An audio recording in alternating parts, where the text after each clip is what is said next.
Hello and welcome back to another episode of Grinding with Borgman, episode 27. Beautiful Friday here. So thank you so much for joining us again. Happy to have you. Oh wow, quite a few more people today. Nobody in chat though, and that's fine. That's fine. Just here to chill with the beats and the sonorous sound of my supple voice. Right? Little alliteration for you. Alright, but we're going to go ahead and get started with our grind. You get started with yours. We'll just chill together, you know? See if anything comes to mind. A little flow of thought. One of the things that's frustrating for me is I want to have a good flow of thought, but I'm also writing a D&D campaign right now, so I'm just thinking about that all the time. Just thinking about that, how I can mess with my friends. After all, that's the point. But today we're gonna hop back into our just kind of, anatomy workshopping. I want to work on knees. I want to work on knees, heads, and hands right now. So that's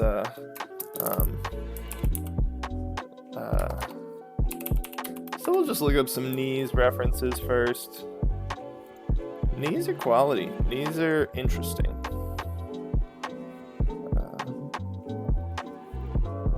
And then you have like knocked knees, all kinds of stuff. It's gonna be weird. My NSA my NSA agent is like, why is this guy looking up knees? Thinks I got some weird kinks, man. Knees. Back of the knees. Back of knees. Yeah. Got some good stuff going here. So we'll just go ahead and we'll just draw some full-blown full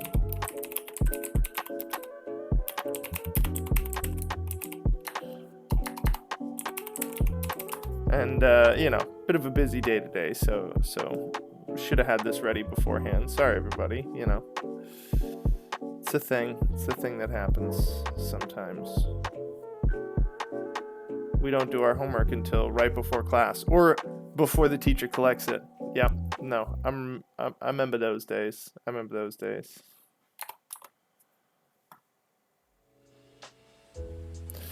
All right.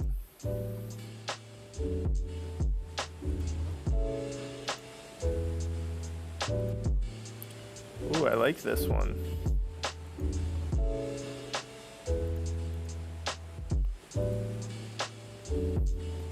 Nice anatomy chart. Well, it's not the best anatomy chart. Whatever. Get to drawing, Aaron. Come on. Now I feel like you're lollygagging.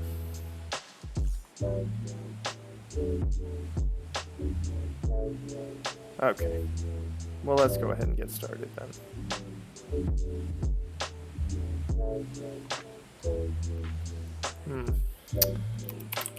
Here we go.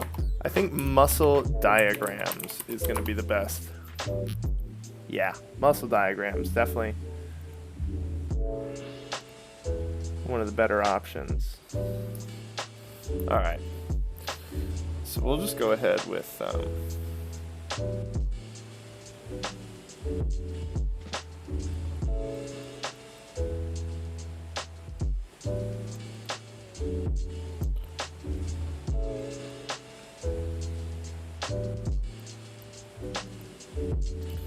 we can, guess we'll make this just a little bit. We'll go with some semi-realism up in her,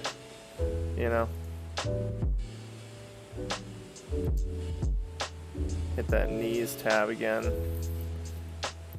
I really like, because that is nice, because you can see, so like this works, your knee is like a structure right here, so then this goes into about halfway, and then this starts, and it creates this nice little like swirl to it. Well, sorry, my apologies. It's actually the other way around. So like this one goes in about halfway up, on the outside. Then this drops down on the inside. See, and I'm going to tell this to myself so that way I can... Again, it's about embedding that knowledge, right? Illiterate user, hey, welcome. Oh no, not talking with someone. Talking to myself, honestly. And that's the skill, that's the talent, illiterate, you know? We make it seem like there's no dead air. There's tricks, man, there's tricks. Like, that's why we got the music in the background. Just a little subtle beat, a little softness right there. Turn it up just a skosh. Don't want it to compete with me. There's no dead air, man, you know? Y'all are just vibing, just chilling, just grinding. Either writing your code or rotoscoping your, you know, cinema plates, or doing your anatomy exercises, or hell, just stretching, you know? Stretching is a grind, but we should do it every day. I'm just here to help you with your grind. Because you're helping me with mine, just by being here.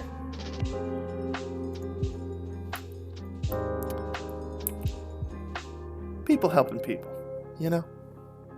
It's people helping people. It's that kind of situation.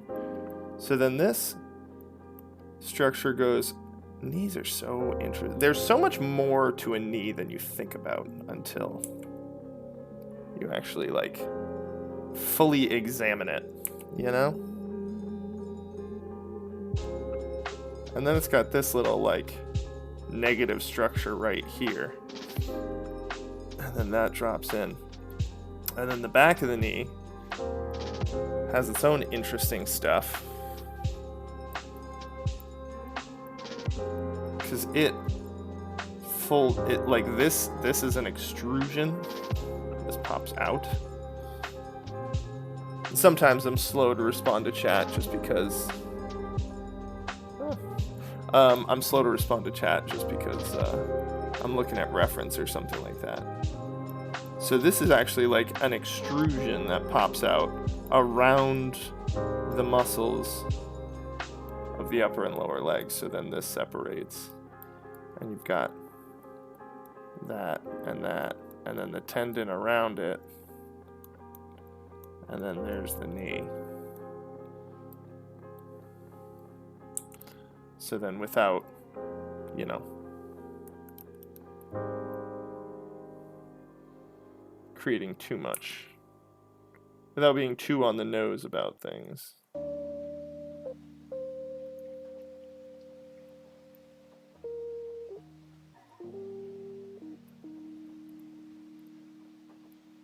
Yeah. Knees.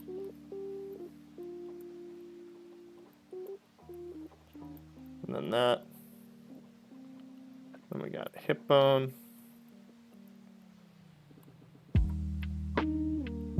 That would be your area, you know? Butt crack back there. Or, in this case, we'll invert it because that's... Oh, no, we'll just do this. There's the boot. Because, see, if they're like that, then they're applying a lot of weight. So then this one... Just like that, you know? All right.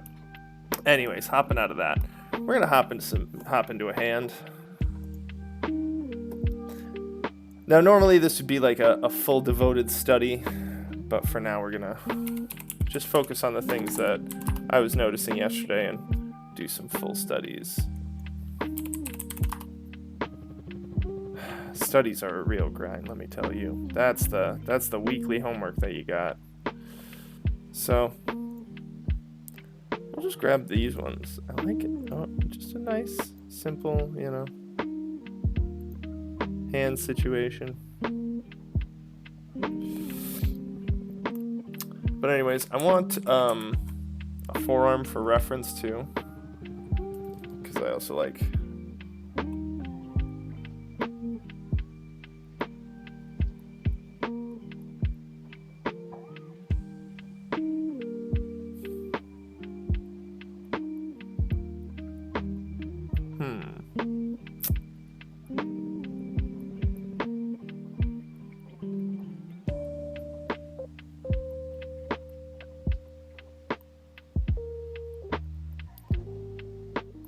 because one shape begets another shape, you know.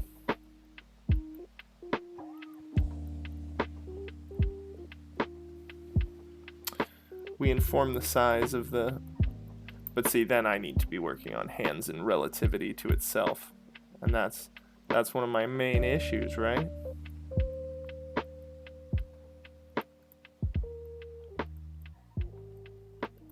Illiterate users just tuning in to listen to me talk to myself like a crazy person. Oh, hey, let's watch an insane person draw. It's just the entertainment value at this point. But hey, if my incoherent ramblings with a little lo-fi beat pays the bills while I convince myself that I'm changing the world by drawing in it, then more power. More power to this system that we've created.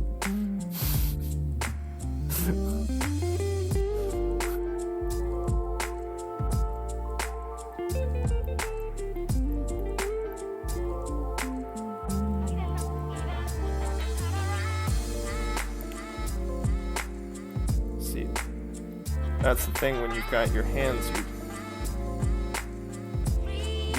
the what are those, tarsals, metatarsals? I don't know. But they can fold around themselves too, to a small extent. So then, you're not always, like, people are always like, oh, you know, draw like a weird box, and that's the start of your hand. And it is, depending, but that depends on the, what the hand is doing, you know?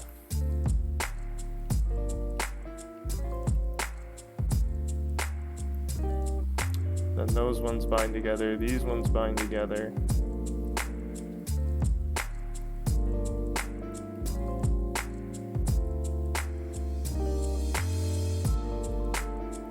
And then the pinky has the defined wrist bump on top. Thumb doesn't have one really.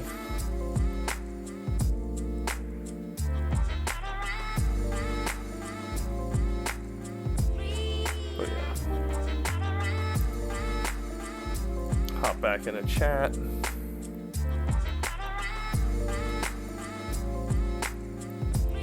Raising their hand.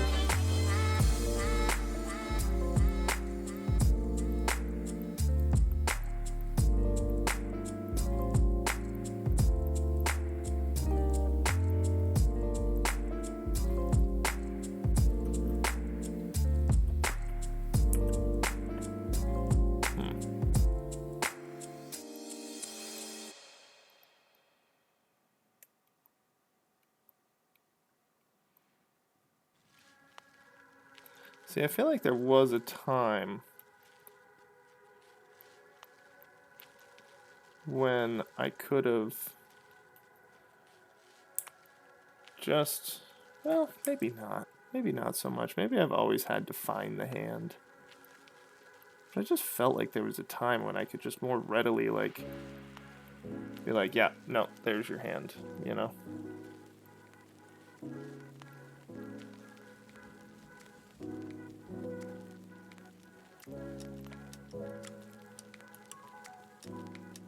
But maybe I've always had to explore the shapes into existence the way I'm showcasing right now.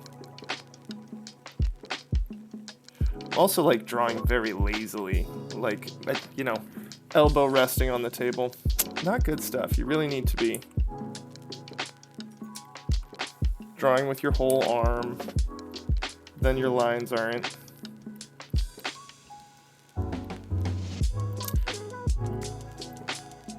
Then your lines aren't all garbaggio. Alright, we'll use our own hand as reference here, because that was, I mean, I essentially just did a left hand if you're staring and looking at it. Actually, that's the left hand. I just did a left hand. There we go. Yeah, right hand, left hand. Cool. Look at me go. Well, there we go. We'll just define this one out just a little bit more.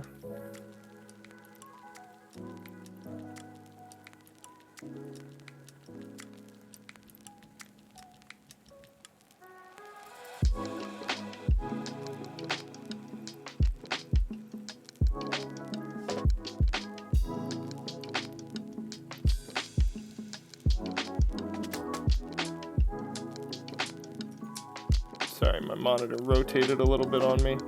Gotta tighten up the anchor point for one of these things. Ever since I've got a one of those like armatures, you know, now for my drawing tablet. Actually, really sad. Somebody gave me a really nice drawing tablet, and the armature that I use for my drawing tablet is it can't hold the weight of the new one, which makes me wicked sad. Because the armature is almost necessary, so that way I can transition from doing one thing to another on the computer, you know, really easily without all kinds of extra, like, moving stuff on the desk and move. It's really nice. Just slide the keyboard over and pull the monitor forward. But, yeah, sadly, oh, just, come on, there's the thing to tighten that one. Yeah, that's where I thought it was. Oh well. Oh well. We're not going to worry about it right now. Alright. Here we go. We'll look at it.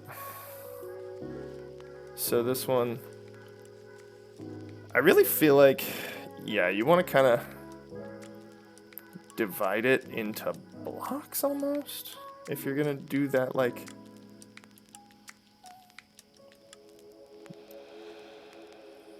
box method. I mean, you can clearly see, like, if you just, like, articulate your hand, you can clearly see, like, all the different, you know, boxes, essentially. Like, you have a rectangle up at the top, right below, like, right, if this is the inside of the hand, and this is the outside of the hand, we'll just do these a little 3D so you can see the perspective that I'm trying to draw the hand from.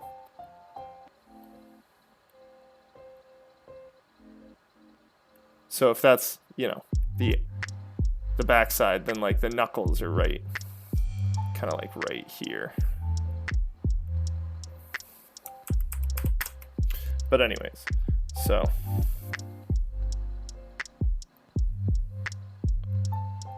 do a little, we got that bulge in that knuckle.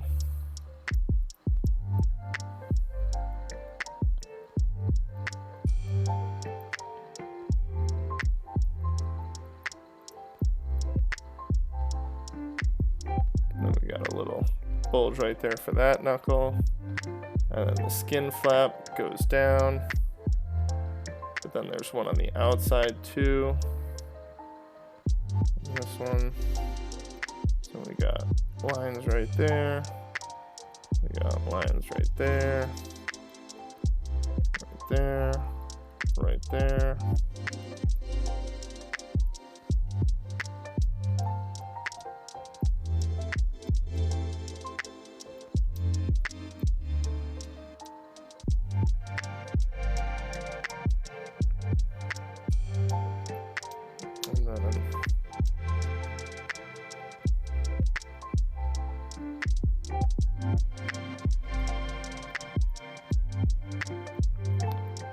Straight at the camera right there.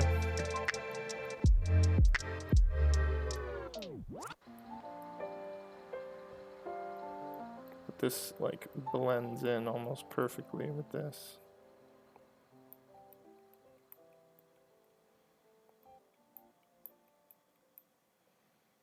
And then these folds come together really sharply. And that bunches up the skin down here.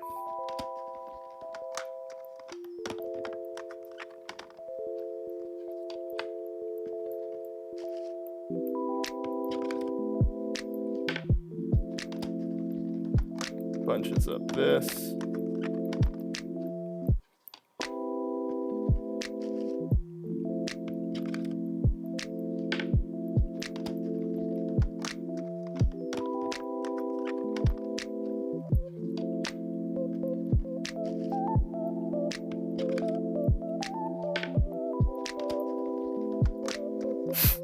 That's so weird looking. But the other issue that we're doing is we're not creating enough foreshortening, because these three fingertips should all be the same size, really.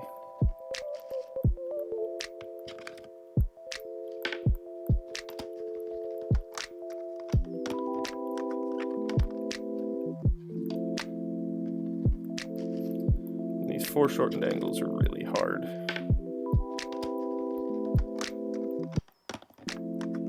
Plus also, like, maybe we adjusted our position just a little bit.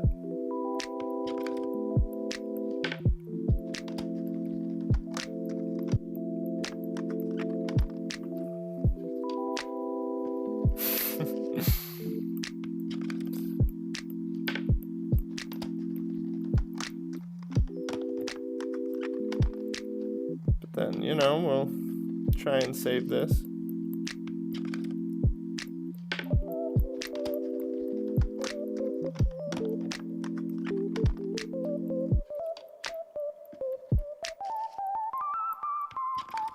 Oh.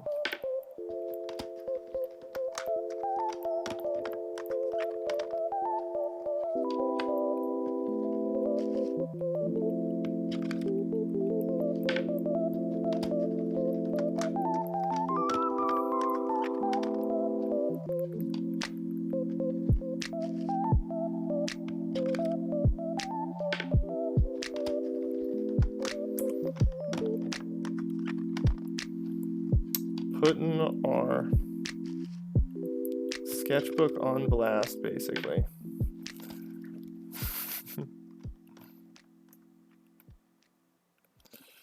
It's one of the things they never tell you about. Is how nobody ever shows their bad sketchbooks. And everybody's got bad sketchbooks. Every artist has bad sketchbooks. Every basketball player has bad games. You're not perfect every day. Remember, we talked about it yesterday. Perfection is subjective. It's not even an attainable, tangible thing. You can't even reach perfection. Stop striving for it. Strive for progression. Strive for progression, not perfection. Words to live by. Words I need to live by. Goodness gracious. Because, like, that striving for perfection just becomes paralyzing, you know? Then you're like, oh, well, if I'm not going to be perfect at it, then what even is the point? And like, okay, so you know, you ever play video games or whatever, and if you've ever played a strategy game, there's two kinds of players. There's players who, as soon as they think they've lost, they give up. And then there's players who, even after most people would accept defeat, well, so I guess there's three types. the ones that are normal and willing to put up a little bit of a fight. But then there are the true warriors. There are the people who they will fight to the bitter end. And some people view that as wasting time, but you know, no, that's overcoming adversity. That's, you know, that's you. That's the, you know, not everybody is born into a family with millions of dollars. And, you know, if we just think of video games like life, you're practicing for, you know, maintaining your, you know, sense of, you're maintaining your willpower and ability to persevere, even when, you know, the chips are down, things are not looking so good. Because pursuing anything worthwhile is definitely challenging. And it's okay to ask for help. That's something my fiance tells me all the time that I still struggle with. Like, it's like people think that, you know, there's something less if you don't do it all yourself. And I don't know. It's something I gotta work on for sure.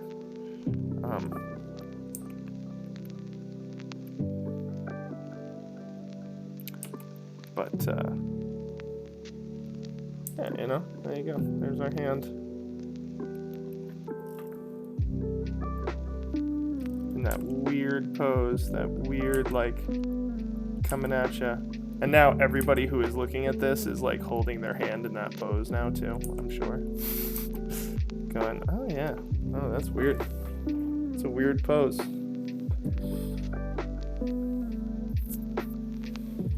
We'll just gonna darken this area up to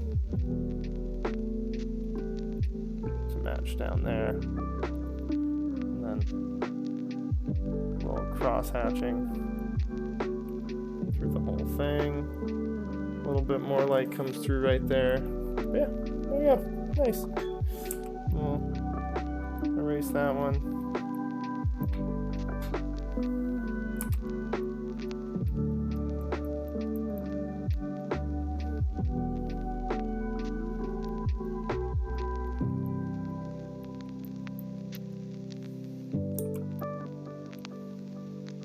All right. So now let's just do maybe a couple heads.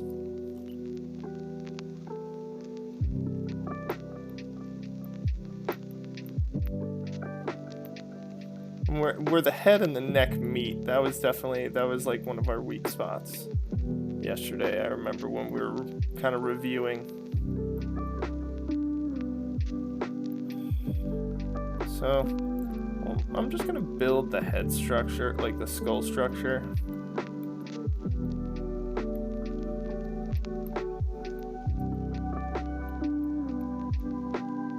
Underneath it all.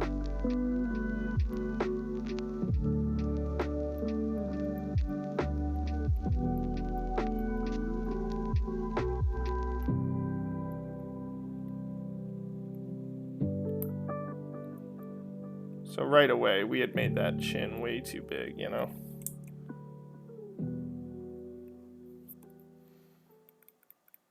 Which means the neck is too long, which means see. Unless we wanted to do some kind of stylization. But the thing is, you gotta master the actual forms before you can do stylization, because stylization is a stretching of the truth, so you have to actually know what the truth the truth of the form is before you can actually like stylize. And that's one of the biggest problems, oh god, especially in art school, because everybody wants to be like, oh, it's my style. No, you don't have a style yet. You don't know, like, and that's, you don't definitely don't have to go to art school for art. Oh my god, what a giant waste. If you want to be an artist and you have art skills, go to business school and learn how to improve your art skills through YouTube. That is my suggestion to you, because business classes, if you want to be an artist, far more important. Business and marketing, take those classes, and if you're dead set on going to art school, or going to college, like, don't go to college for art, go to college for business and marketing, and improve your art through online methodologies, because you can get an amazing education.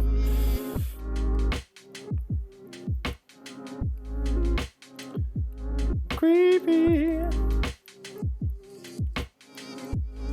So this is for me to like just really be able to hone in on some of those facial structures and details that have been lacking for me lately, in their, like, where I'm placing them, their positioning, how they rotate around the face,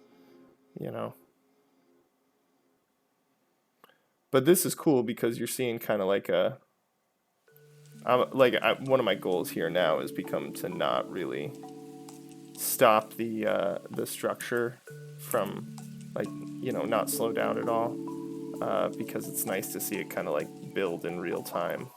I'll be able to actually like review this video.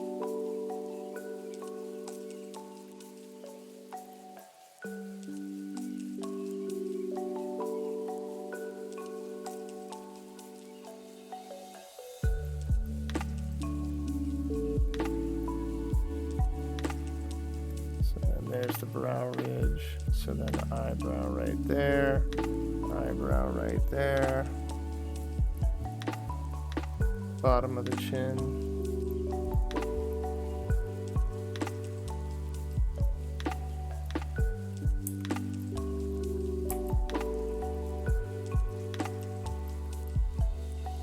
Hairline right here. Here, right here. Because of the tilt of the head. It's a very androgynous figure right now. Basic. But we're going to catch the underneath of the lips, just because. But I have a treat for everybody who sticks with us today. We pretty much finished up with that critical role drawing, so that'll be fun. We'll showcase that. You know, I want to verify with them before I start selling prints of it, but you know, we've got a couple versions. So hopefully people will enjoy that. I think it's a lot of fun.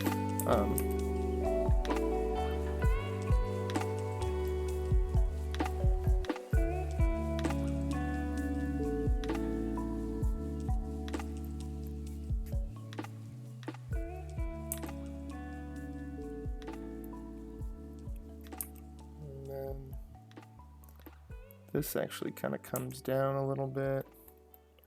Meets right there.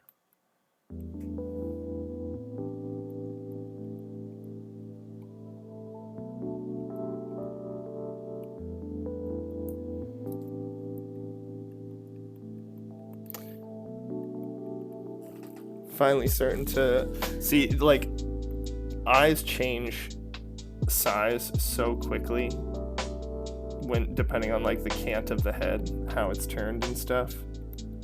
And that's something that I really mess up a lot. I know. You know?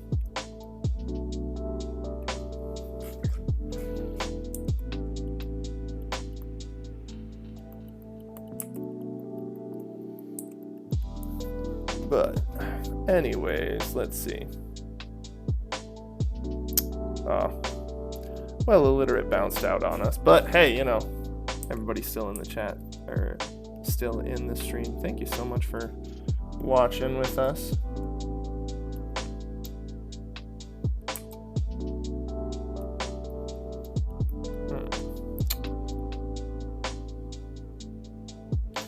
And that's one of the other things for like art self-assessment.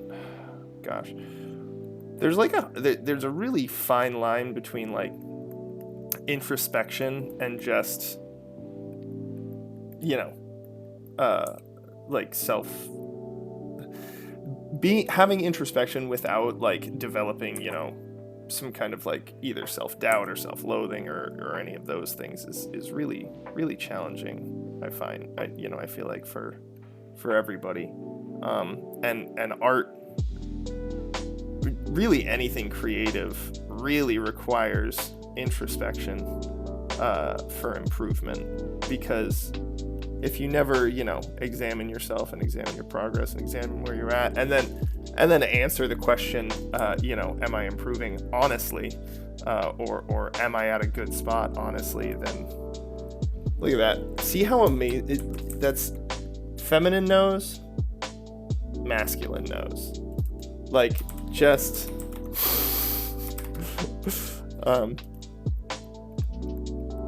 and you know, just kind of like knowing stuff like that. But and I'm not saying that you have a feminine nose if you have a nose with a concave arch instead of a convex arch. Yeah, no, you need introspection. And oh my God, one of the things we are best at is lying to ourselves, right? I mean, anybody who's ever dieted, you're like, you know, like you start keeping that food journal and you're like, oh shit, I eat a lot more than I thought I did. Like, oh, wow, man, 1,600 calories just this morning.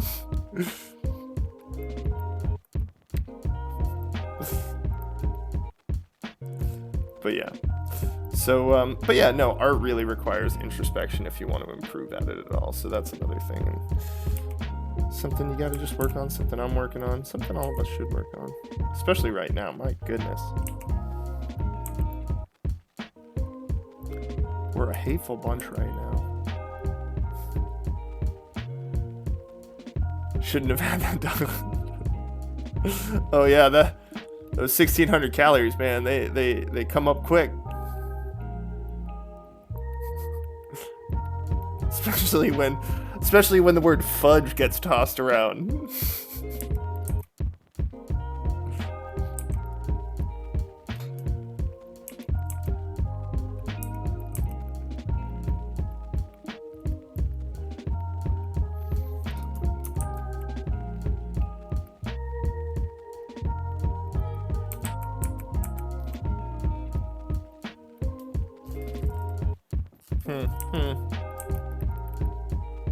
Kind of see how we're like going into shading before our structures are complete, and it's killing some of the structures.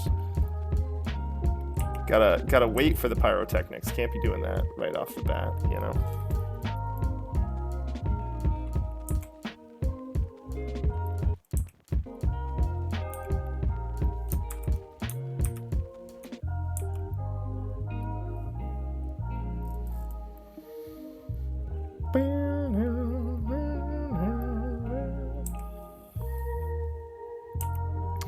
All right, then now, and see, here's one of the things I've been studying the ears. One of the things that I was weak on, you know, when we first started this was ears.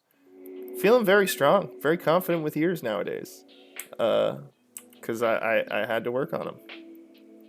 Knew that about myself, so I went in, did the work. You ready? You ready for this? Watch this. We're just gonna bust this ear out. Here you go. You ready? Swoops down.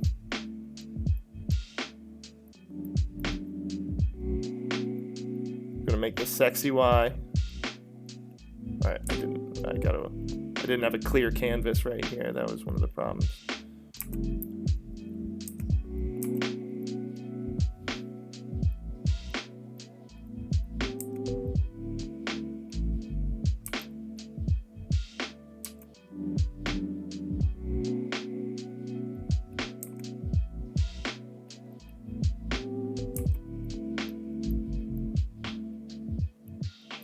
The nice thing is you've just got some main structures to the ear, and since everybody's ear is different, you know, you can have so much fun with them. And then since he's up, this would get tilted up just a little bit. There's the socket.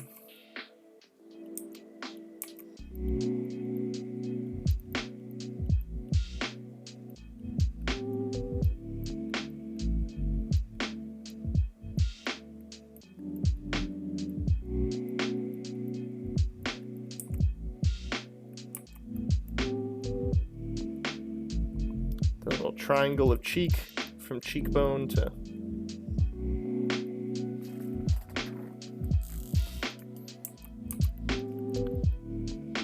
so then this rounds out, so then this goes back.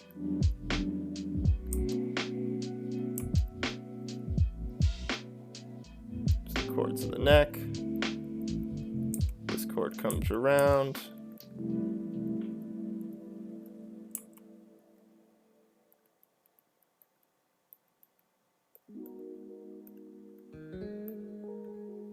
Reaching off into, oh, not sure what's going on here. One moment.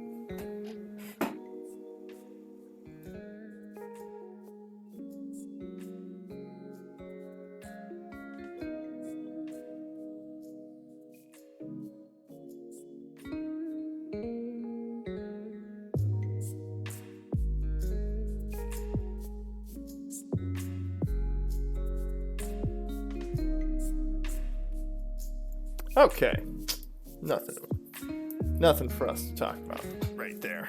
Sorry. National Trooper and Police Association giving me a call, letting me know they needed my donation.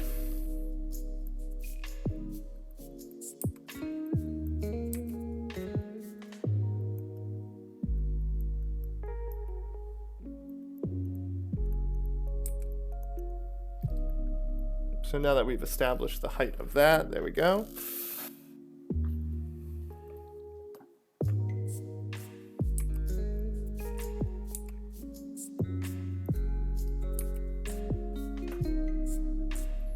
You know what? We got a little sloppy right in here. Sorry.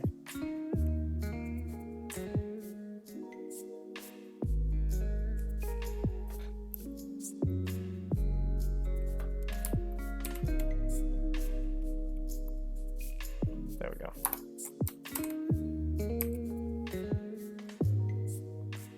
See, the structure of the ear, great job, but then the actual placement of it, gotta work on that. Gotta work on the whole head situation. He's got some almost elf-like ears with his, they're almost pointed. Almost.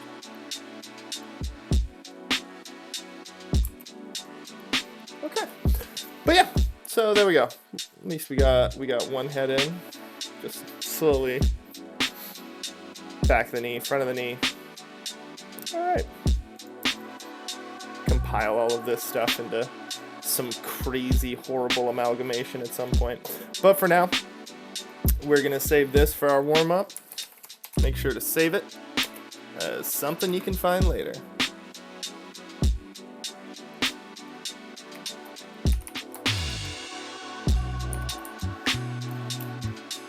All right.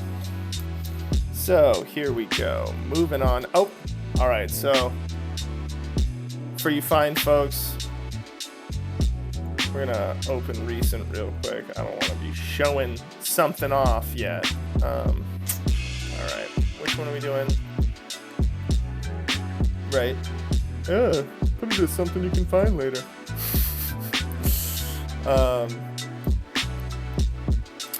There we go. This is the one. What? Not blast wave roll.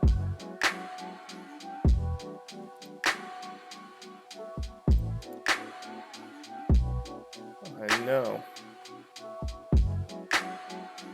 Ugh.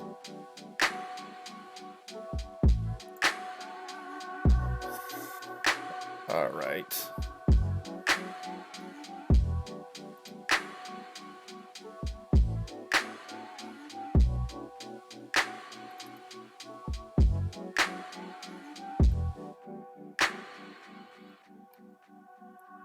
Put this off screen.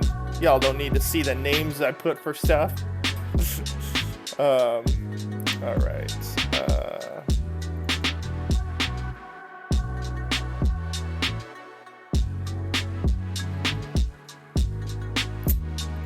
Where did that?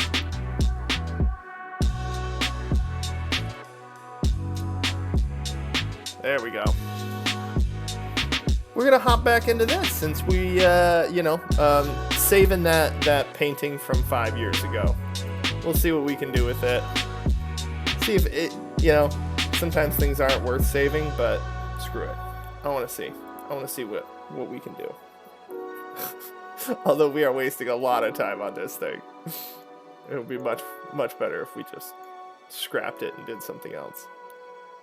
But we're also showcasing kind of a alternative, painting methodology where we do it in gray tones and then add the color instead of doing the process of sketch to refinement to line art to color blocking to shading, which we kind of did with the Death Race one that we were showcasing earlier, which we are now going to show. So here we go. Dun, dun, dun, dun. There we are in all of its glory for your enjoyment. Oh, well, sorry. Something got knocked off kilter. Not that one.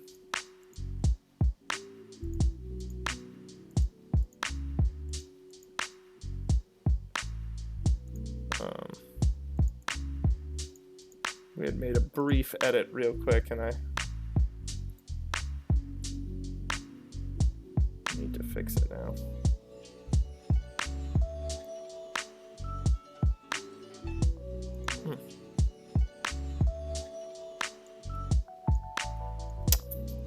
Well, that's frustrating.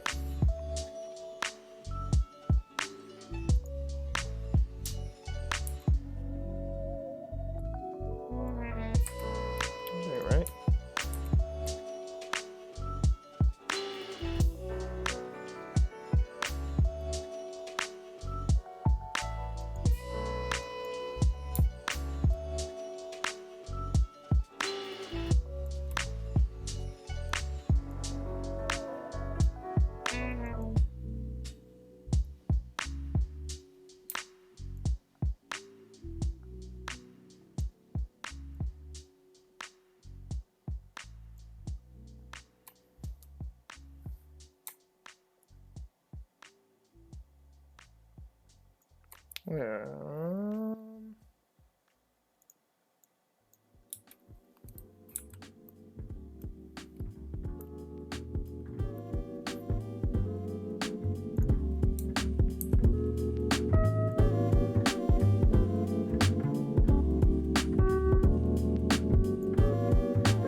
Oh, shoot.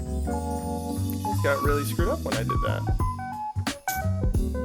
Oh, that's not good. Alright.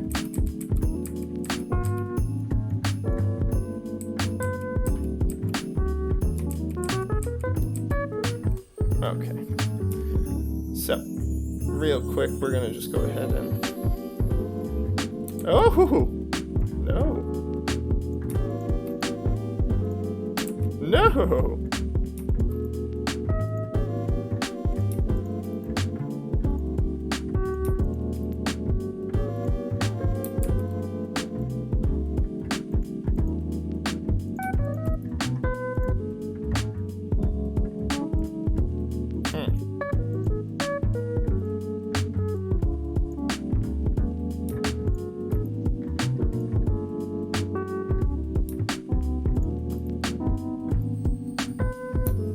There we go. And then filter.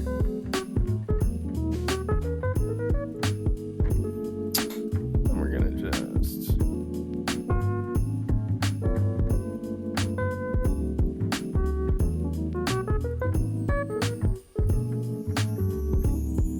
change that focal length just a touch, a smidge, a smudge.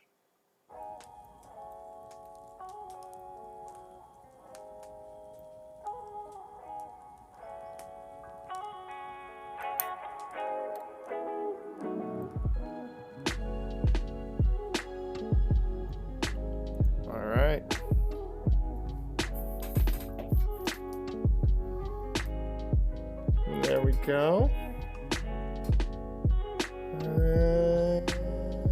Perfect. All right. So there we go. And then, if you're ready for it, so just zoom in, scroll across this.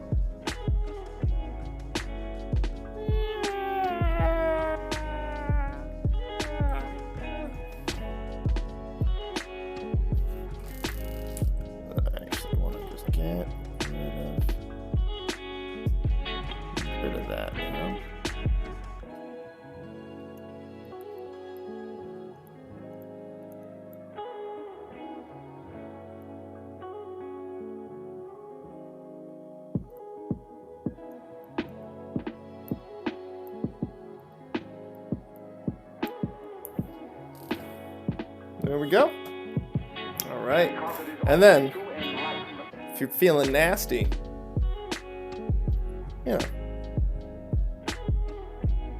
find your bliss in Bassaras for those Critical Role fans. Or if you're not big into Critical Role, we've also got Speed. Hot, nasty, badass Speed. But anyways, so there we go.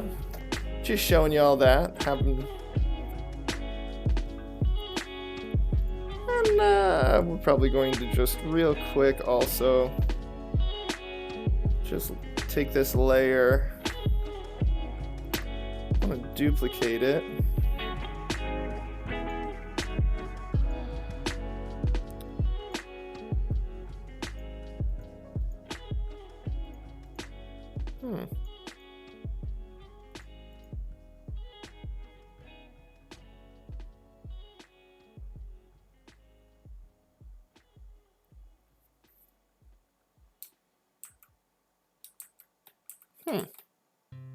Which one do we like better?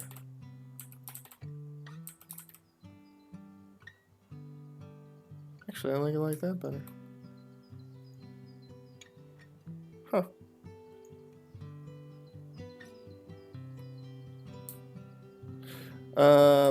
But that's not what I was looking into doing.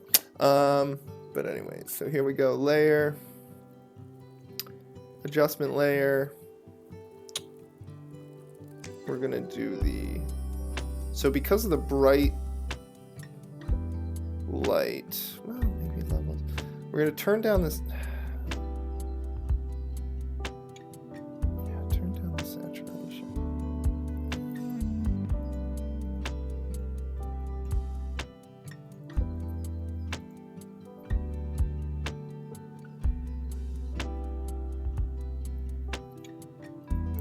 I want to make this a clipping mask.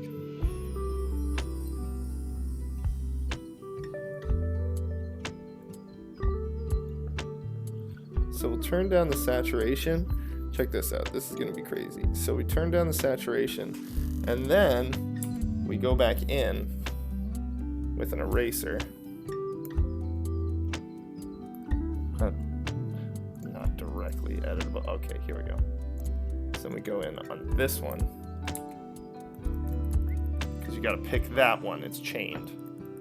So pick this one, nice soft round. Then we're gonna go any spot that's turned away from the sun. Those ones we're gonna erase out a little bit and bring back some of that contrast.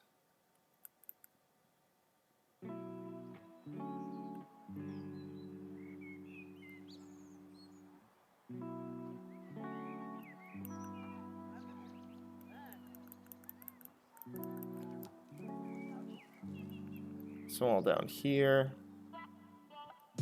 all down in here.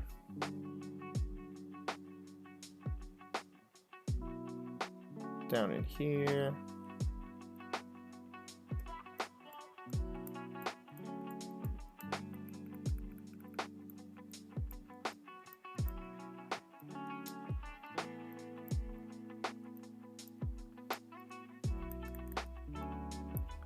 Laden is going to have some.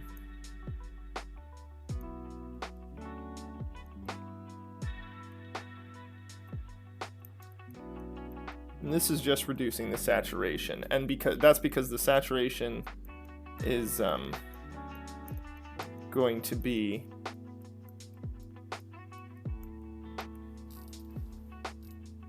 reduced in the direct sunlight, because the sunlight is just going to wash everything out really hard.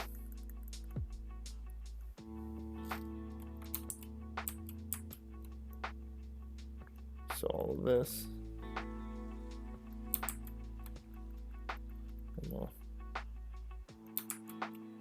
Sorry. Down here.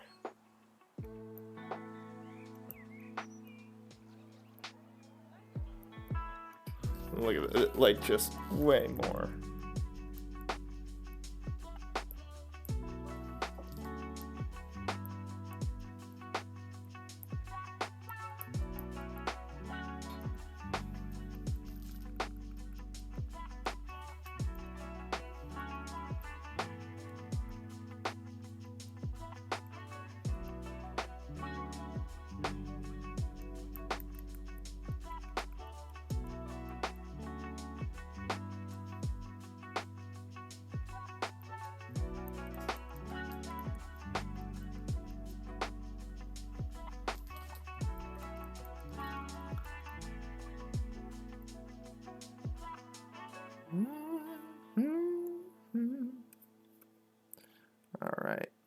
hitting those areas.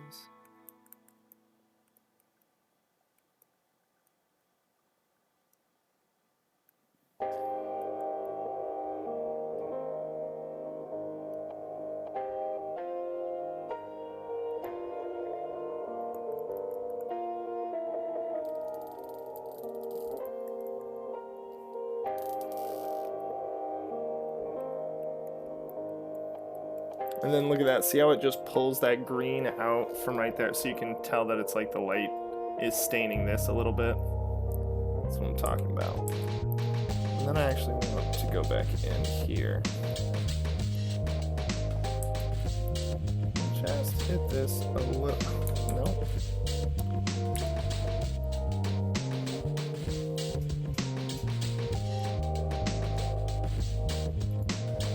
Release clipping mask.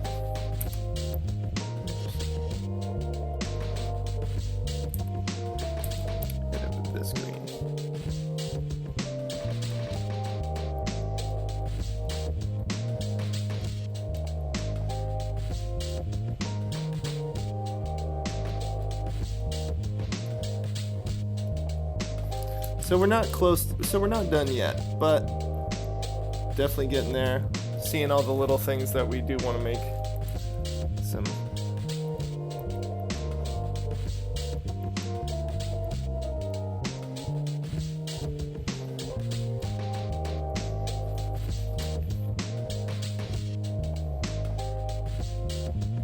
Yeah.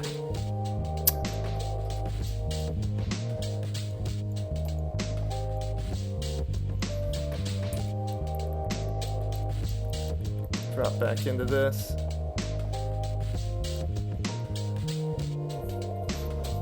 But yeah, no, really liking this piece. There we go.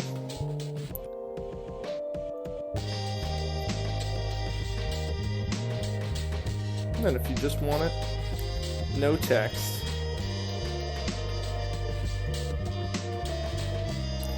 But yeah, you can spend so much time on these things and you just always can find more stuff that you're like, oh, I could improve that just a little bit. I could improve that just a little bit. Compositionally speaking, then, as always, you want to just flip it. Looks good both ways. It's how we know the composition's good.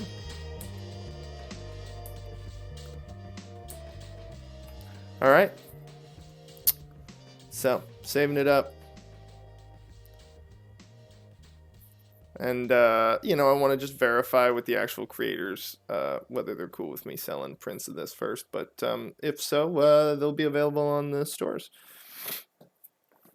In all three versions, with the text, without any text, or with both of those. I like both of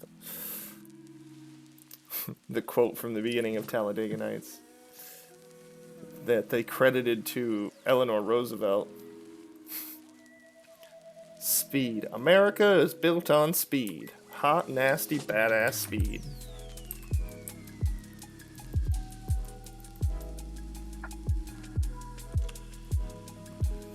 So I think, yeah, we've been using like the sketching brush, the Offmeyer,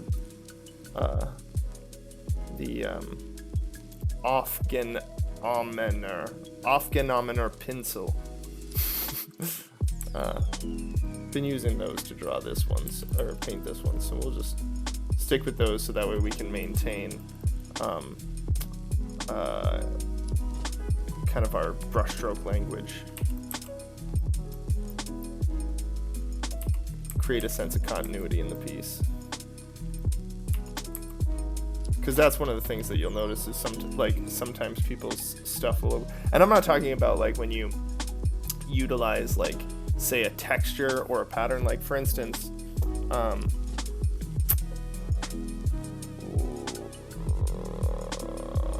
oh, here we go. This is one that we have been kind of saving and recovering and improving. That was from a long time ago.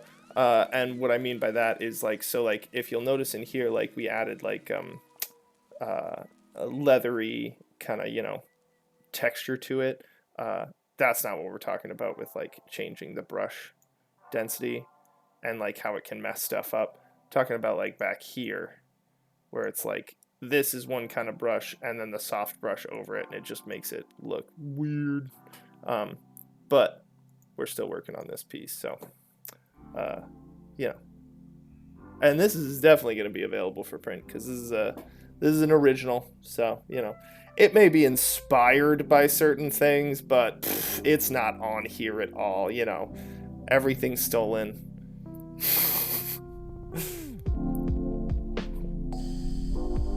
All of your modern day elves and orcs are stolen from Tolkien and Warhammer. We're good with this. That can be closed. This can be closed because that's for... So we'll just hop back into this piece. All right, here we go.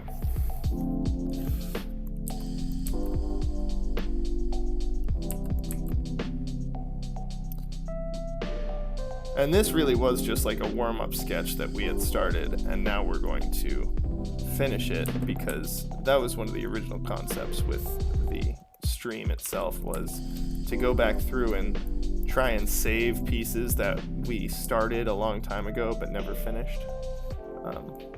So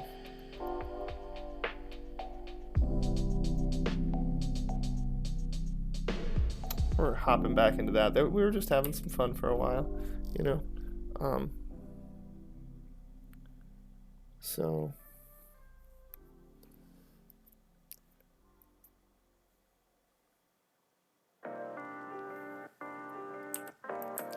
this one is going to come down.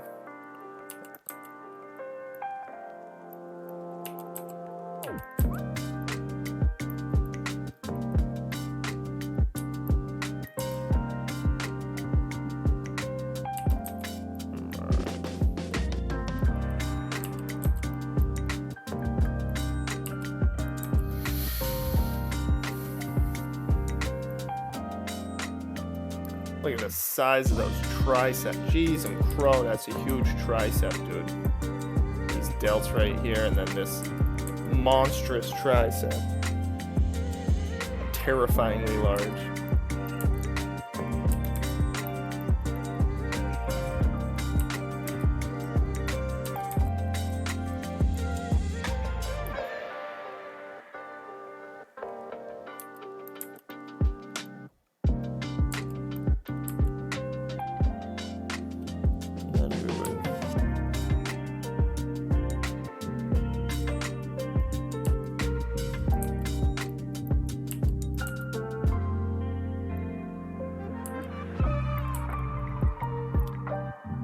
Shape that, have that come around.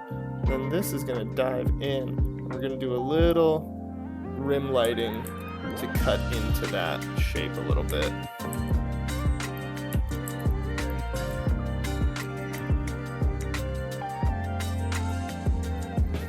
There we go.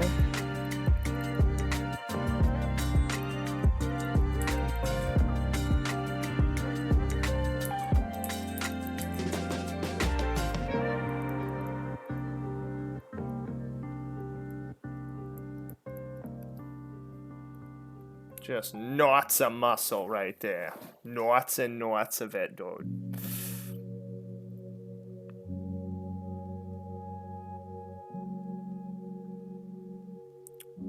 This burly mother trucker. This guy was friggin' huge. So some huge guy, if you have not seen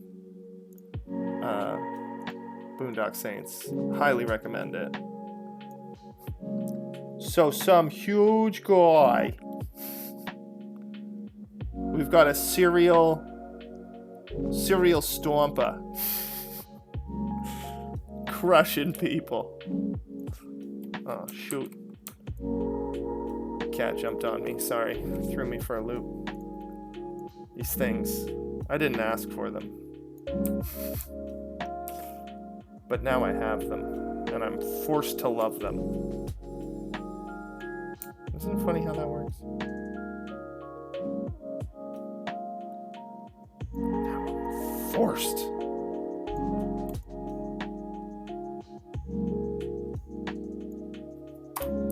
It's like being an aunt or an uncle. Ugh, I have to love this thing that you gave birth. Ugh, fine.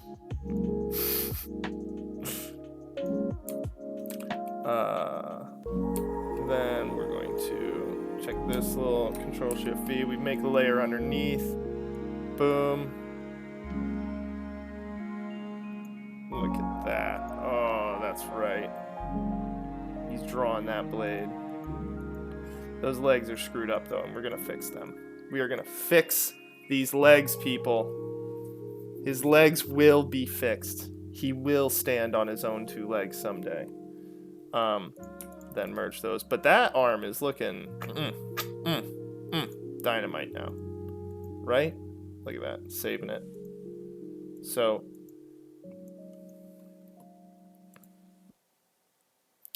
here we go. What do you say? I don't know if I like that.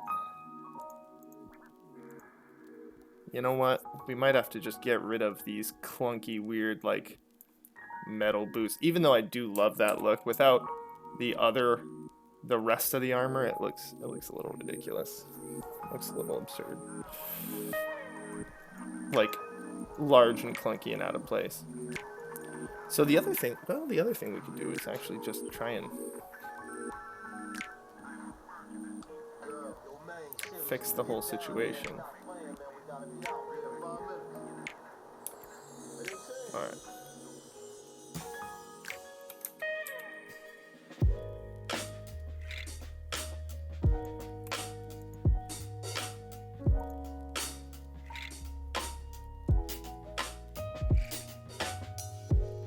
See, and one of the nice things is, because I haven't been working on this piece for the last little while, feeling far less precious about it. I'm like, oh, whatever, yeah, no, we'll chop it up, we'll ransack the heck out of it. And that's one of the other things, like, I think it's important, especially if you're creative, if you're an artist, you know, have multiple projects going at once, because you will get stuck. Like you will get stuck, and then you'll try and beat your head against a wall trying to, like, figure out what you need to do to fix a piece. And then generally for me, I have them in the shower, those aha moments, because, you know, you're just sitting there with your thoughts and the white noise, and then suddenly you're like, that's how I need to do that. That'll, you know, there's quite a few times where, oh, I just do that is heard, you know, because I'll talk to you know, if I talk to myself out loud here enough to the point where it sounds like I'm talking to somebody, then I can definitely talk to myself when I'm not on camera. You know I do it. Who else? Who can honestly tell me they've never had a practice conversation before? You know you're full of shit if you're trying to tell me that you haven't. You're walking somewhere and you're like, just, you know, imagining what you think the way the conversation is going to go in your head. Practice conversations, man. Super helpful. Especially if you feel like you're going to have to argue something with somebody. Oh yeah, 100%. Practice conversation all day, every day.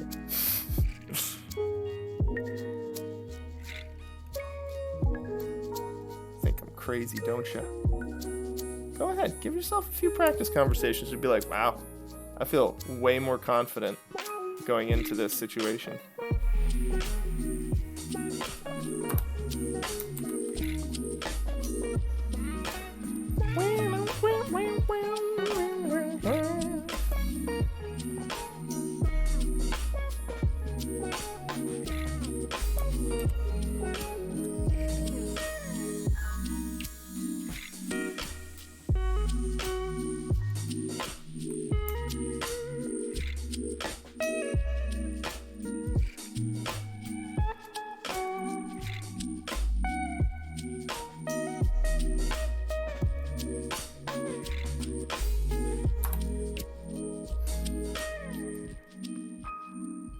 See, one of the other things I think is that this might, you know, having the extra weight on the lower body, although not good in like a field, you know, not beneficial for traction.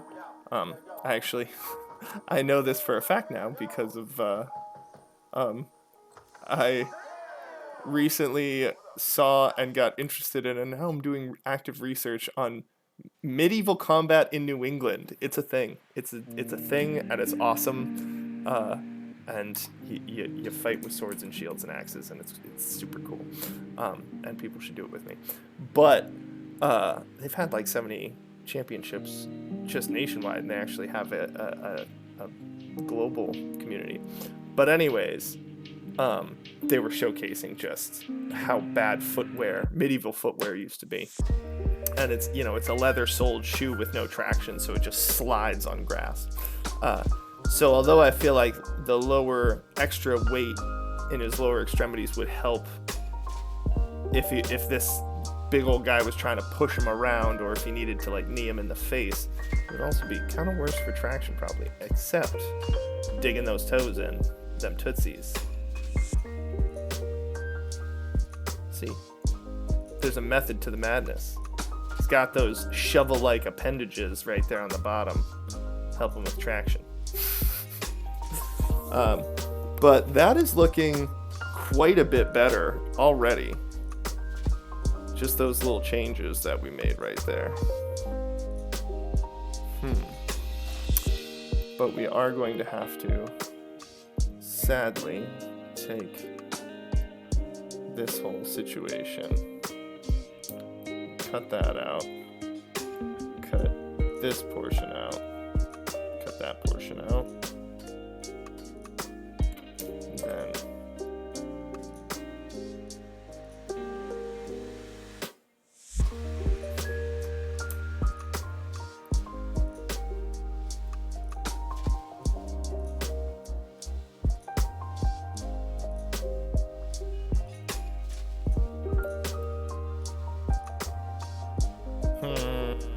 yeah, okay. Yeah, like that. And it's just us still working on finding the shape a little bit.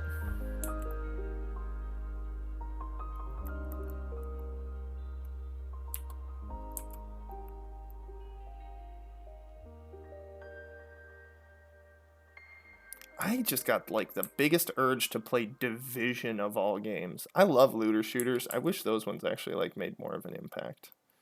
Because I liked them, but then I think people's biggest complaint was the bullet sponge-esque nature of the bosses and stuff. But I love run and gun cover systems, and I love looter shooters, and I love third-person shooters. Like, I love third-person shooters. That's really what it is. It's a love of third-person shooters. So this structure is actually going to be a bit longer.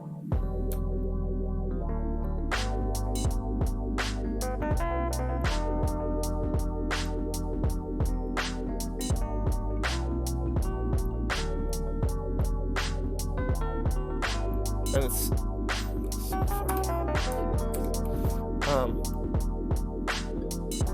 but yeah, there we go. Look at that. Nice, much nicer. Got some foreshortening going on there.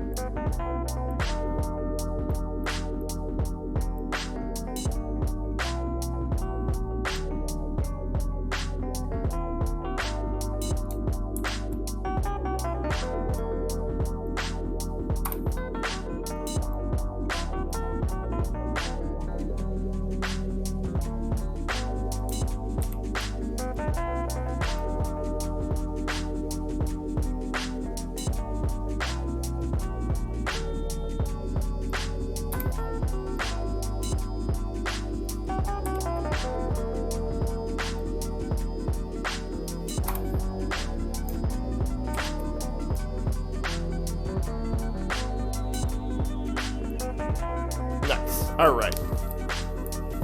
And now we can start carving back into this guy, because Mr. Orc is still pretty good, he's pretty fleshed out. He's feeling alright about we'll just spin it around.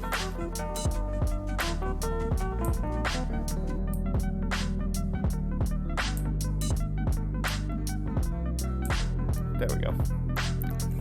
Alright.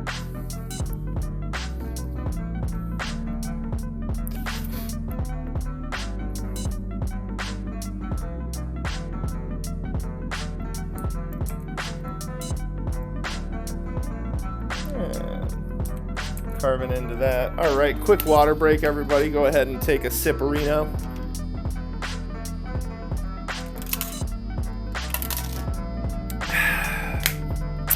You're 80% water. Feed the beast.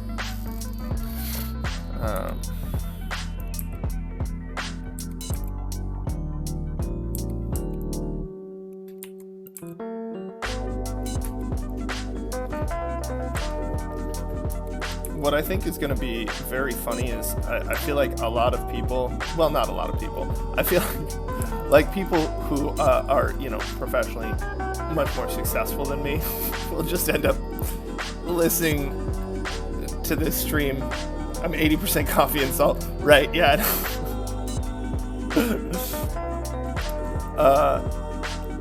People will, you know, just tune into the stream because they just enjoy the reminders for, like, you know, body maintenance and life, you know, keeping yourself healthy, like, and maybe, like, feeling a little good about themselves. Nobody's gonna listen to it in a professional capacity. But hey, if that's the reason we reach popularity, because people are like, I like that this guy reminds me to drink water. He thinks about the important stuff that I don't think about. All rolled into one. My Instagram is this bizarre amalgamation of art, fitness, and travel.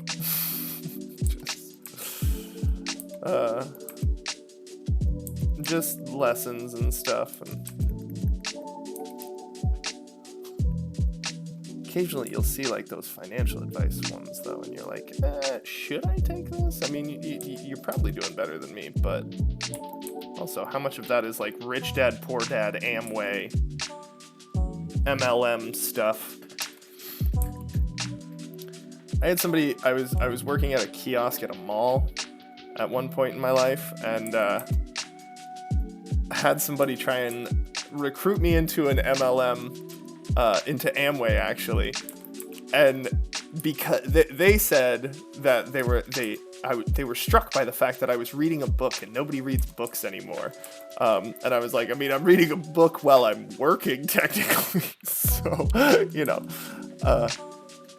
how much of a showcase is this? Very nice guy, but also refused to let me know what he was trying to convince me to sign up for. He's a nice guy. We had coffee together because I am incapable of telling people like, oh, I'm sorry, I'm not interested in whatever it is you're selling. Because they put forth the energy, I feel like I need to put forth the energy for, you know, to receive their information. Not the case, especially for you ladies out there. Just because somebody has exerted energy to try and communicate with you does not mean you have to communicate back.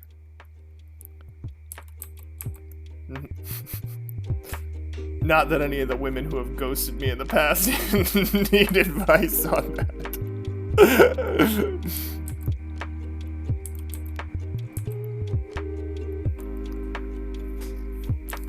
But yeah. It was just really funny. So I read all of Rich Dad, Poor Dad, and I was like, you know, there's some interesting thoughts in here, but also like, sorry you can't will yourself rich. Yeah, but you could be working for yourself. I could empower you. Imagine if you had the power of financial freedom. We can give it to you. With our patented downstream marketing, all you gotta do is just think about, as soon as somebody tells you to like write down the name of 5 friends or family member, or 5 friends, not family members, immediately you're just like, oh yeah, no, this is a terrible idea. This is, none of my friends will even entertain this concept.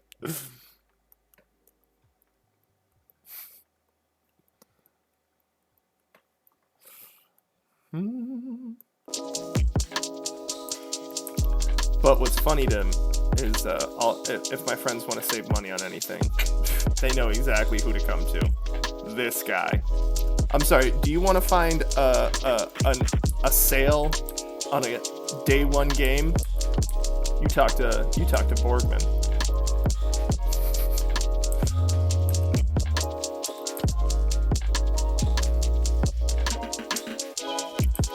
Makes it much nicer when you don't pay full price for Cyberpunk 2077 on release date. You're like, oh, thank God I didn't do that. By the way, good game now though. They put the work in. I love it when a studio doesn't give up. Those are the studios that are the fighters in if you're playing StarCraft or Warcraft. Just because they're beat, just because they think you're like, you can't write that game off, man. Prepare to be engaged. If you're about to go back to Cyberpunk because of this, prepare to be engaged. And there's mods for it now too that are really good too. So there's just all kinds of great stuff for it now.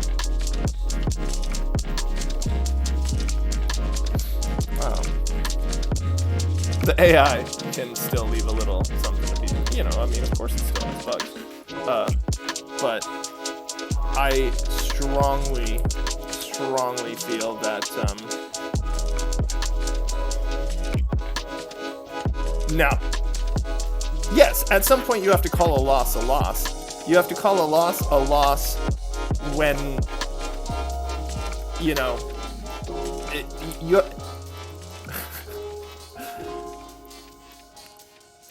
don't actually ever have to call a loss a loss. If the last presidential election has taught us anything, you don't. Hot take.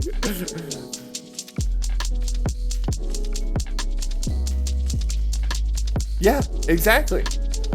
But guess what? You didn't lose. It doesn't matter if you wiped the board and the game took 45 minutes longer and everybody was miserable the whole time. Guess what? You didn't lose. I mean, this is okay. Well, well, that's on you. That's I'm sorry if you wiped the board and then 2 turns later, we're killed out of the game, and then everybody else had to play with the new board state that you created. You're a suicide bomber at that point. You're not it's not a loss is a loss. You suicide bombed the board. That's what you did. Yeah. Just like there's a difference between losing and, scorched earthing, I guess. I mean, that's one of the things we got to worry about right now with Russia. I mean,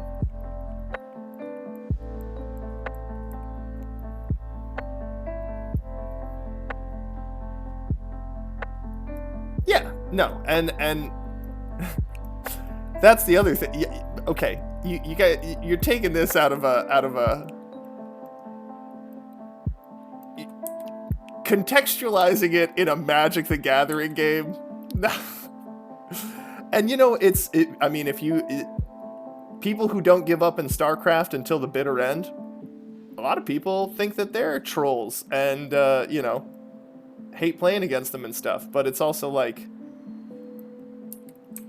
there is a moment, of course, when you understand you have no chance anymore. And at that point, I feel like it's fine to give up. That being said, I feel like people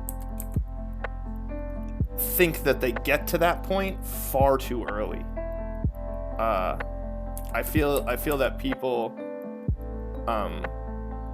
they write themselves off or write off the game if it, and this is my point, if it doesn't come out perfect on the outset, then they give up. And that was the start of that whole point and tangent I was making, where it is more important to strive for progress than it is to strive for perfection, because perfection is unattainable. Perfection is subjective. Perfection is not something that is worth pursuing. Progress is something that is worth pursuing. And that is the whole point, where it's like, just because it's not a good situation, just because you're behind, just because everybody else is 2 steps ahead of you, doesn't mean you should give up. Just because it's not the perfect art piece right away, just because it's not the perfect game, doesn't mean you should give up. In fact, there's going to be another game. There's going to be another, piece of art. There's going to be another competition that you have to strive in. So, I mean, what do you have to lose? If you're going to lose, what do you have to lose? Learn from your mistakes. Who cares if you're making somebody else, not who cares if you're making somebody else suffer, but if within the context of the competition, somebody perceives your striving, equates you striving for progress as detrimental to them, then screw them. Then who cares what they think? Who cares what they're after? Because they're no longer caring about the spirit of the competition and the spirit of progress and success. They're caring strictly about victory. You know what I mean? And the fact that you're getting in the way of their next victory. Oh. Yeah. All right. Okay. All right, XO. So, oh, good. Jeez. And this is the importance of context right here. This is the importance of context. Anybody in chat or seeing the chat, there you go. All you got to do is just cut stuff out of context, and suddenly, yeah, that's the biggest issue. That I was actually just saying this to my. She hates it when I call her my partner, but it's like I feel like saying fiance over and over again is very. It just ever since Seinfeld said it that way, fiance. It just feels very, to say it too much. But anyways, so I was just saying with my fiance the other day, how I feel in the past 20 years that the spread of misinformation has increased so much, and the challenge to receive good information has increased so very much. And it's like this horrible double. Yeah. So my live-in bro, my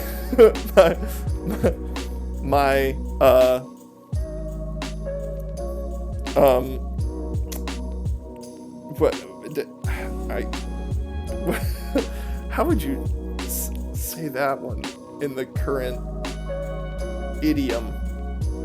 My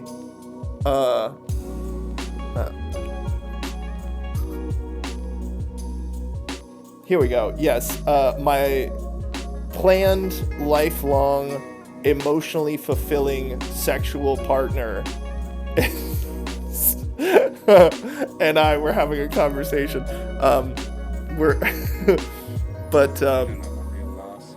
Yeah, no, and we were just talking about how the rate at which misinformation spreads, and the rate and the challenge for real, actual, factual information to spread. And also, the propensity for questioning facts has increased just exponentially, to the point where it's I actually am curious how many, if there is an exponential correlation between, within the last 20 years, between, the spread of, misinformation and the challenge to real information, to gain real information, and the spread and increase in conspiracy theories. Because I feel like so many facts are being, lauded as conspiracy theories now, and so many conspiracies are being attempted at having people give them platforms. It's horrifying.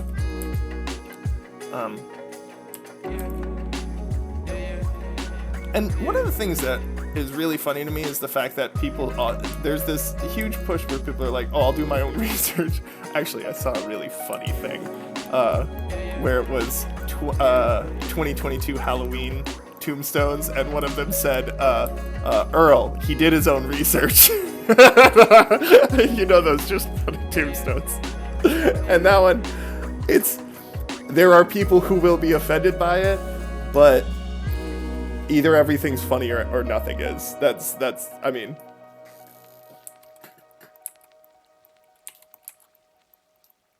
there's a recipe for, South Park, I think, is the one who came up with like the recipe for the duration it takes for something to go from tragic to funny, because tragedy plus time equals comedy. I mean, my favorite are when people make Lincoln jokes and people go, ooh, and you're like, what, too soon? Too soon. But so maybe it's too soon for, jokes about people who were misinformed and thus died of COVID thanks to, misinformation campaigns and stuff. And I can appreciate that. That being said, it's also funny. But that's, me and my emotionally fulfilling, live-in, planned life sexual partner. We have a rule where you're either allowed to joke about everything or you're not allowed to joke about anything. Either everyth's funny or nothing's funny. Because when you start getting, that's just straight up. We're going a little long today. It's Friday. I'm feeling good. I'm feeling chatty. Don't have much on the agenda on the docket today. Working at my buddy's restaurant for him tomorrow to help out, so.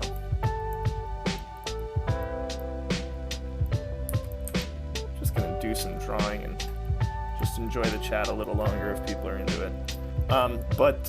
Yeah, either everything's funny or nothing's funny, because it's a slippery slope from it's not okay to joke about that to it's not okay to talk about that. And that's, I mean, love or hate, love or hate comedians, whatever you like, but it's a very brave job, like, just in terms, I mean, first of all, if you haven't bombed on stage, which I actually I did some open mic stand-up comedy for a little bit, just because I had a fear of public speaking and I wanted to get over it, and I was like, hey, this is a terrible idea, so let's do it. Anyways, if you've never bombed on stage before, that is quite possibly the worst feeling on the face of the planet. Like, just, your goal is to entertain a crowd, and not only have you failed in your goal, but you have made this crowd that you were attempting to entertain hate you. Like, think that you are the dumbest, most awful person on the planet for even existing. So yeah, no, bombing is savage. But also, like, I had one or two good nights, and oh my gosh, like, that's like the most intoxicating drug there is. It is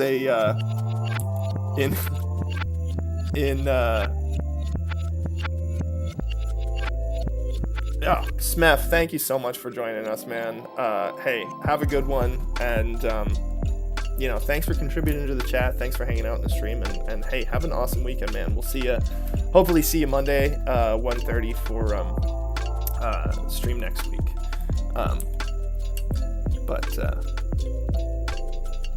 So this is, see, we're making this way too bright right here. Eyes are never, first of all, eyes are never white. Like, the whites of your eyes are never white unless they are,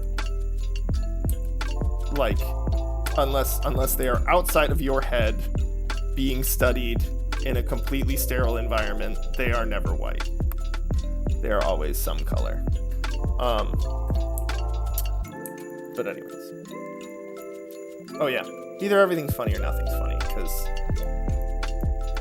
it's, you know, it's a slippery slope of censorship right there. I mean, I think comedians, well, no, definitely, I was gonna say, I think comedians got canceled, like, had people attempt to cancel them the most, and I was like, no, definitely. Well, maybe comedians had the most attempts at people canceling them during that huge, like, cancel push when cancel culture was winning, which is, again, not a good thing. If you don't give people the opportunity to grow and learn, that there are certain things, yes, like your behavior, like, you know, the whatchamacallit, the producer. Oh God, it's not good that I can't remember his name. Or is it good? Is it good that I can't remember his name? Because no, not Brockheimer.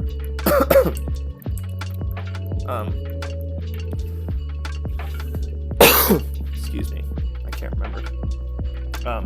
But you know, that producer who, like, was just like, you know, have sex with me for money and stuff like that. Like, yes, cancel him for sure. Like, that you knew your behavior was, but it's like, people, there's a difference between that and, like, people who are ignorant to, like, reality, especially, like, there are so many people who are ignorant to reality, and canceling somebody because they don't, because something's been taken out of context, chat, or because, you know,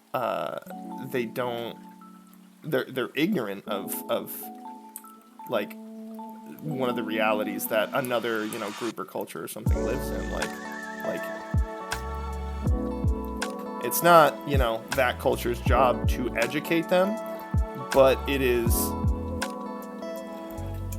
the job of, I mean, it's weird. It's like, it's the job of society to attempt to aid them in correcting that behavior. So, like, but canceling, like not giving them an opportunity to learn and grow as a person, and just completely deplatforming them without any kind of, like, hope for redemption is completely wrong, you know? Especially because, like, you know, the majority of the time people have worked hard to get into a position, you know, like, having a platform that matters to the point where people are trying to cancel you, hard work. I mean, you know, like, it's hard to get to that level. So, like, for instance, like, I mean, Logan Paul got canceled for a bit because he was an idiot and was, you know, like, profiteering off of, you know, the tragedy of the reality of, like, the suicide forest in Japan. But then he, like, was given the opportunity to, people were like, oh, he wants to get his ass kicked for our entertainment, by the world heavyweight champion of the world, who we also hate because he beats women. Sure, you know what? We'll give him a chance to redeem himself. And that's what I'm saying. So, like, basically, when somebody does something we don't like, we just put them in a ring with somebody who's really good at hitting, who we also don't like, and we just, you know, make them beat the shit out of each other for our amusement. That's, you know, I feel like that's a really good system.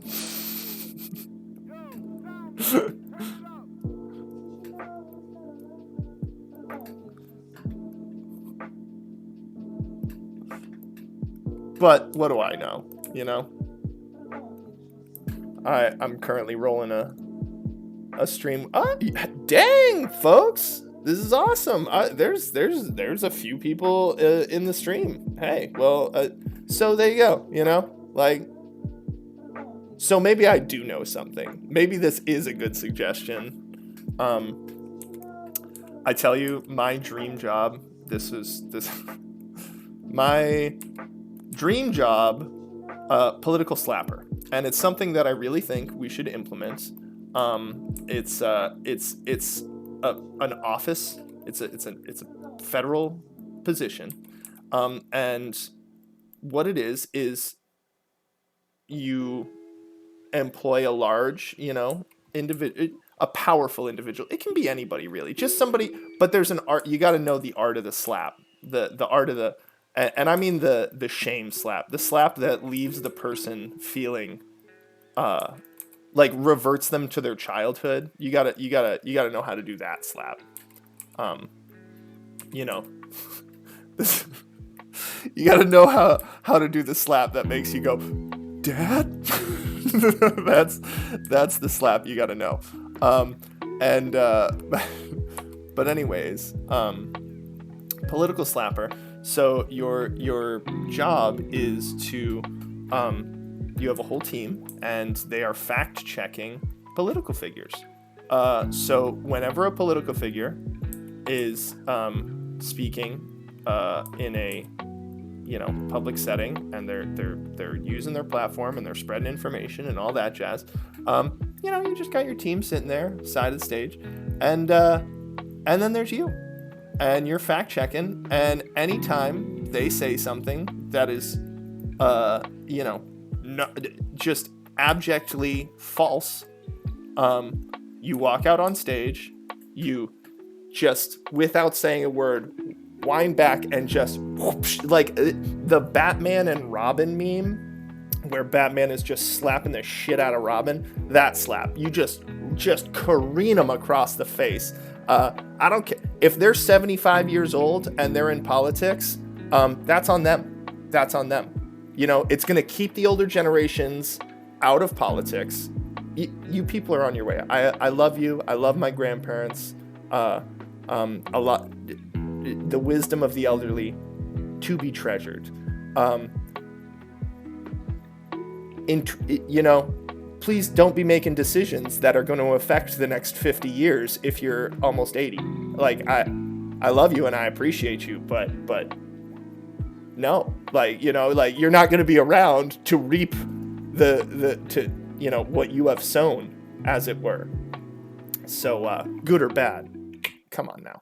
But yeah, so you just, the political slapper, you just walk out, reel back, smack him across the face, and then just lean into the mic, and then you just correct the false information right there. Like, that's it. That is the whole job. We can have branches, we can have subdivisions. I feel like you have to hit a certain threshold. So like federal, it's only federal office, but that being said, state and local officials, they're going to smarten up. They're going to smarten up if they're starting to see, every single time somebody gets a little loosey-goosey with the truth, with their facts and figures, starts just making shit up to rile up a crowd, and then all of a sudden they just get cracked across the jaw. Keep a lot more people honest, it'll help with just across the board. So that's my dream job.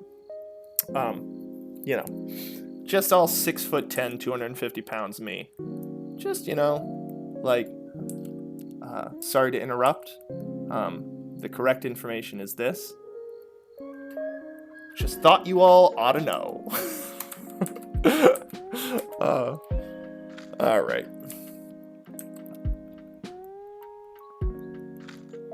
But anyways, it's a shame. I feel like his nose is very long. You know what?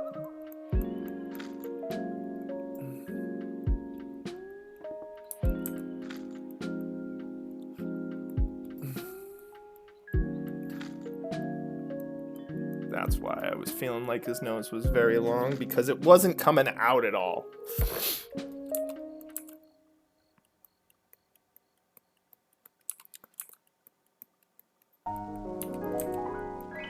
There you go. Make this stream viral just for the political slapper.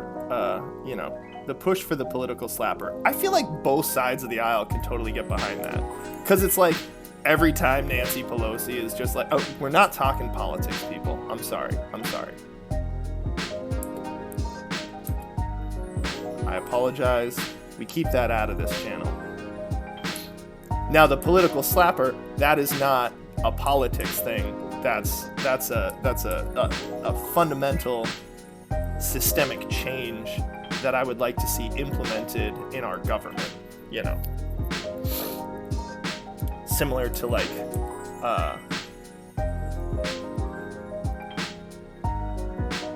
public. Let's get back to physically assaulting the elderly. No, you're not physically. Okay, here's the thing. You're not physically assaulting the elderly. You're physically assaulting politicians. You can't. You know, you got to keep the. You can't separate those two. It's not that they're old is not the reason you're assaulting them. The fact that they're a politician who lied is the reason that they're being assaulted. You can't conflate the two. You jeopardize the whole system. And the fact checkers have to be from, you know, like, they have to be a diverse group. Your fact checking squad.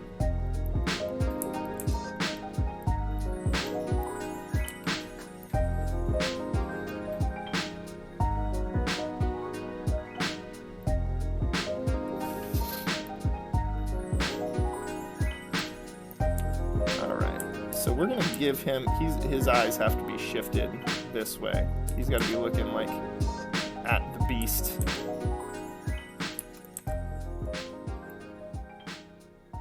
Looking at the monster.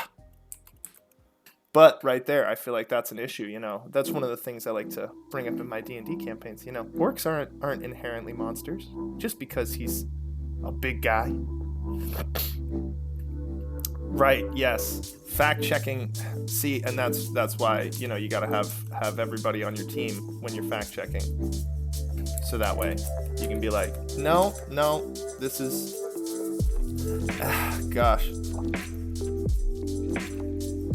When did truth and fact become subjective? I mean, I know the old adage, victory is written by, or history is written by the winners, which very true, very, very true, which is why, you know, things are so whitewashed. I'm not saying that white people are winners. I'm saying that, no, I guess that they won a lot, much to the detriment of other people.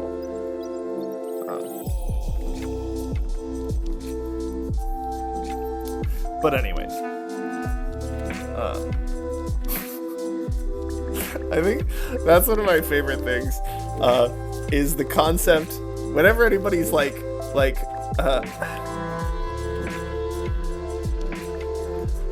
something, regardless of what it is, whenever somebody says that something that is real isn't, and all they have to do to prove themselves wrong is look up the barest amount of information from, like, the source itself. Like say they say that something is not, you know, fundamentally a part of our legal system, that very clearly is, if you literally just look up the laws that have been written and passed in, you know, whatever time frame. Like just like this, like you just literally just need to look at the thing, and they just refuse. Like that's, I think, the funniest. That's the funniest form of I guess willful ignorance to me, where it's like, it's literally just like, no, let me just go and grab it and show it to you, and like you hold it in front of them and they just turn their face away and they're like, what? I don't see it. It's not there. Like, You're like, I don't know how to help you. I'm sorry. Like,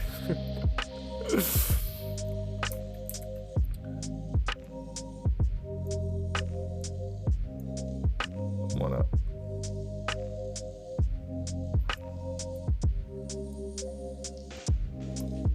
stretch them out just a little bit. Got to keep those eyes on the same plane. And then, like, yeah, right on the horizon. But yeah, no, look at that. This guy's coming together. So we got to just shorten this forearm a little bit. This is this situation is a no-go. But aside from that, we're about ready to just start constructing this guy again. Yeah, there we go. That's more like it.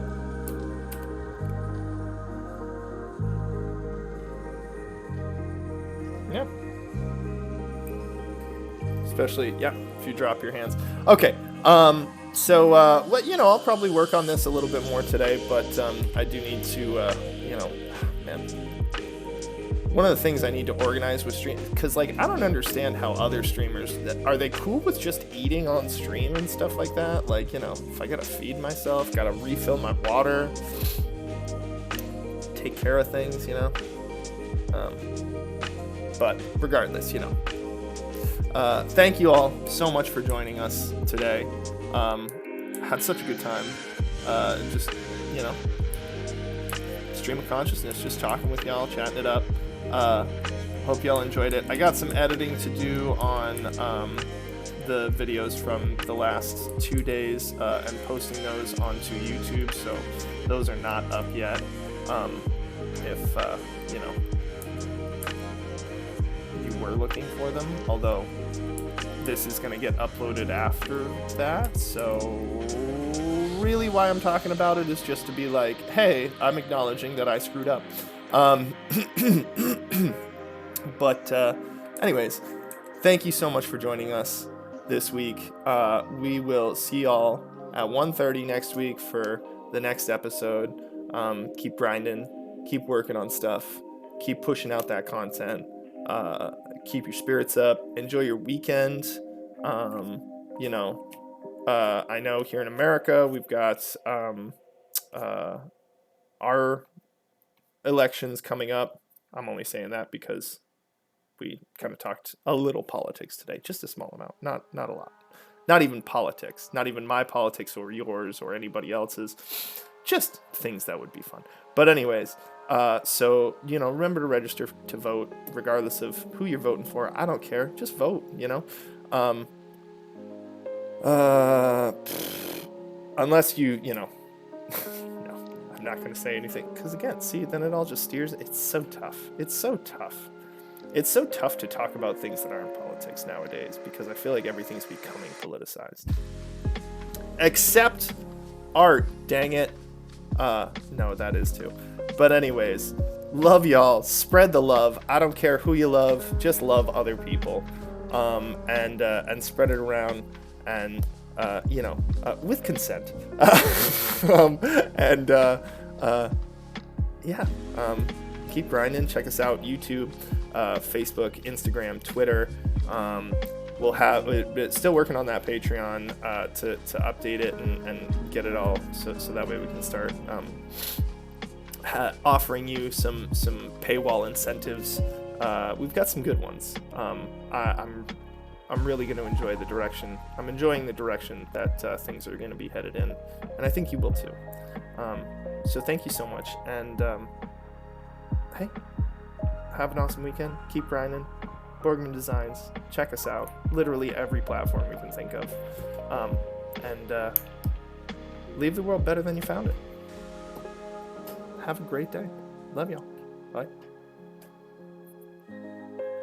Goat for president. Goat 65 for president, baby. Thanks for that last chime, Goat. Have an awesome weekend, y'all.